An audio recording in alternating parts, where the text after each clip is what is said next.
தேர்தல் கூட்டணியில் என்னங்க கொள்கை கோட்பாடு?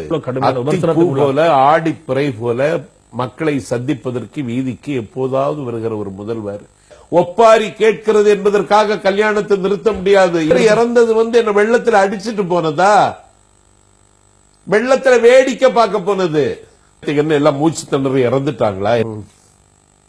ஒரு பெருவெள்ளம் ஒட்டுமொத்தமாக சென்னை, காஞ்சிபுரம், திருவள்ளூர், கடலூர் மாவட்டங்களை புரட்டி போட்ட பிறகு அதே சென்னையில இந்த மரண பேரோலம் முடிந்து 30 நாட்களுக்கு உள்ளாக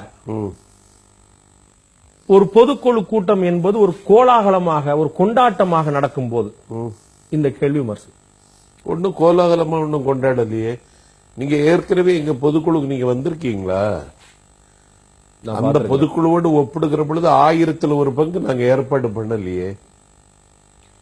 ரொம்ப எளிமையெல்லாம் நடத்தணும். 30 நாட்கள் டிசம்பர் 1, 2, 3 பெருமழை சென்னையின் தெருவெங்கும் புரட்டி போட்டிருக்கிறோம். குறைந்தபட்சம் 500 உயிர்கள் பலியாக இருக்கின்றன. உங்களுக்கு தெரியும், நம்முடைய தமிழ் மரபுப்படி மாதாந்திர திதி இறந்தவர்களுக்கான மாதாந்திர நினைவூட்டல் கூட முடியல.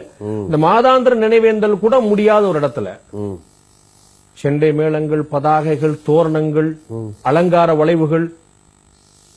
அதான் சொன்னேன், நாங்க ஏற்கனவே நடத்திய பொதுக்குழுவில் 1000ல் ஒரு பங்கு கூட ஏற்பாடு பண்ணல. மக்கள் அவதிக்குள்ளானார்கள் அப்படிங்கிறது. மக்கள் ஒன்னும் அவதிக்குள்ளாகல. யார் சொன்ன மக்கள் அவதிக்குள்ளானாங்கன்னு?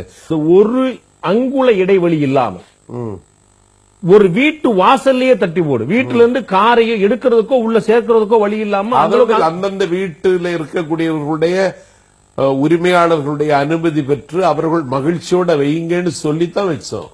உங்களுக்கு தெரியுமா, உயர்நீதிமன்றத்தில் இது தொடர்பான ஒரு வழக்கு வாடப்பட்ட போது 5ஆம் தேதி இது தொடர்பான அனைத்து ஆவணங்களையும் சமர்ப்பிங்கன்னு சொல்லியிருக்காங்க.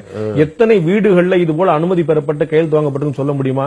உங்களுக்கு தெரியும், ஒரு சுவர் விளம்பரம் செய்வதானால் கூட அந்த வீட்டு உரிமையாளர்கிட்ட ஒப்பந்தம் போட்டு கையெழுத்து வாங்கிட்டா நீங்க போகணும். இதுதான் தேர்தல் ஆணையத்தோட விதி.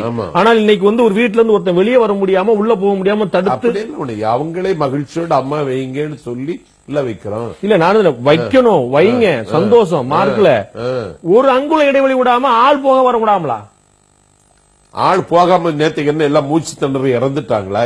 எந்த கோட்டுபுரத்துல மரண ஓலமும் சொந்த பந்தம் உறவு அத்தனை இழந்திருக்கிறார்களோ, இன்னும் 30 நாட்கள் முடியாத அந்த கோட்டுபுரத்துல தோரண வாயில்களோடு அலங்கார வளைவுகள் வைத்தீர்களானால் அந்த மக்களுடைய வேதனையை, அந்த மக்களுடைய வேதனையை டிசம்பர் 31, இன்னைக்கு ஜனவரி 1, வருகிற 15ஆம் தேதி பொங்கல்.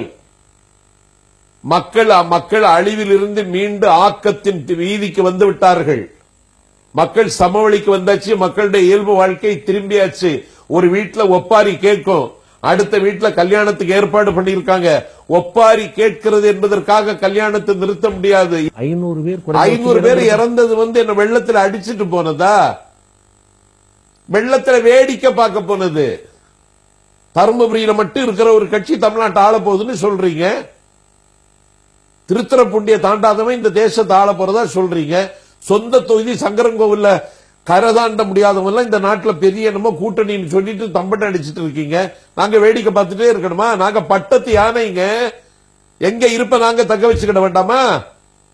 இதே நீங்க தென் மாவட்டங்கள்லயோ, மத்திய மாவட்டங்களையோ, திருச்சியிலயோ, நார்வேலியோ, மதுரை வச்சிருந்தீங்கன்னா இந்த கேள்விகள்ல 15 கேள்வி காணாமலே போயிருக்கும். திருவிழாங்க இது. அருமங்க. கட்சியினுடைய நிர்வாகிகளுக்கு இது ஒரு திருவிழா, இது ஒரு ஊக்கம், இது ஒரு உற்சாகம், இது ஒரு குற்றால குதூகலம். அதுக்காக கொஞ்சம் போல செய்துட்டா என்னங்க இருக்கு? அதைத்தான் நான் முதல் கேள்வி வச்சேன். இங்க ஒரு குதூகலம் தெரிகிறதே என்று சொன்ன போது, இல்லை எங்களுடைய வழக்கமான பொதுக்குழு கூட்டம் என்று சொன்னபோது, இப்போது உங்கள் வாயால் வருகிறது இது நாங்கள் தொடரக்கூடிய திரும்ப பெறுகிற நிலையில் ஒன்று. இந்த முறை பொதுக்குழு கூட்டம் நடக்கும்போது என் கண்ணால் குறைந்தபட்சம் ஒரு 5 கட் அவுட்களை பார்த்தேன். 50 அடி உயரத்துக்கு மேல மீண்டும் பரவுகிறதா கட் அவுட்கள்? அதெல்லாம் ஒண்ணும் கிடையாது. 5 நிமிடத்தில் அகற்றிட்டோம். பொதுக்குழு கூட்டம் முடிகிற வரை அங்கே இருந்தது. அதாங்க பல இடங்கள்ல நான் பார்த்தது ஒரு 5 இடங்கள். பொதுக்குழு முடிந்த உடனே அகற்றிட்டோங்க. அதெல்லாம் ஒண்ணு கட் அவுட் கலாச்சாரம் எல்லாம் ஒண்ணும் கிடையாது. போல ஆடி பிறை போல மக்களை சந்திப்பதற்கு வீதிக்கு எப்போதாவது வருகிற ஒரு முதல்வர் வந்தா நாங்க ஆர்வம் காரணமாக செய்ததை தவிர தலைமை கட்டளையிட்டோ தலைமை செய்யணும்னு சொல்லியோ செய்ததில்லை. தீ பூத்தது போல முதலமைச்சர் எப்போதான் தலைமைச் செயலகம் போகிறார், மக்களை சந்திக்க தலைமைச் மறுக்கிறார் செயலகம் தினசரி போகிறார் என்று தலைமைச் செயலகம் தினசரி போகிறார். இல்ல, அதான் சொல்றேன் என்று முதலமைச்சருடைய செயல்பாடும் மக்கள் சந்திப்பும் அரிதாக நடக்கக்கூடிய விஷயமா இருக்கிறது என்று திமுக சொல்கிறது.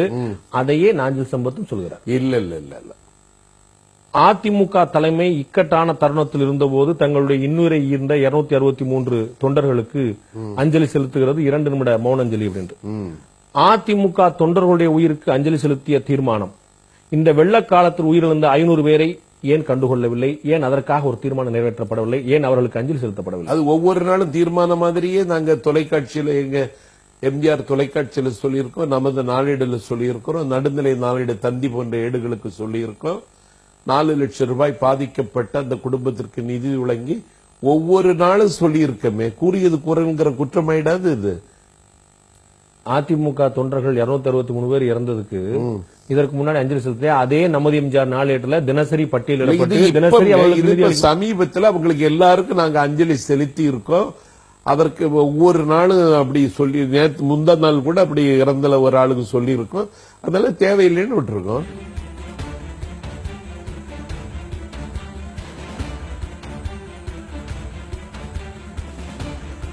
உங்களுடைய கூட்டணியில வரக்கூடிய கட்சிகள் அப்படின்னு சொல்லி பார்த்தா பாசிட்டிவ் லிஸ்ட் வந்து உறுதியா சொல்ல முடியாம இருக்கலாம், எந்த கட்சினாலும் இருக்கலாம்.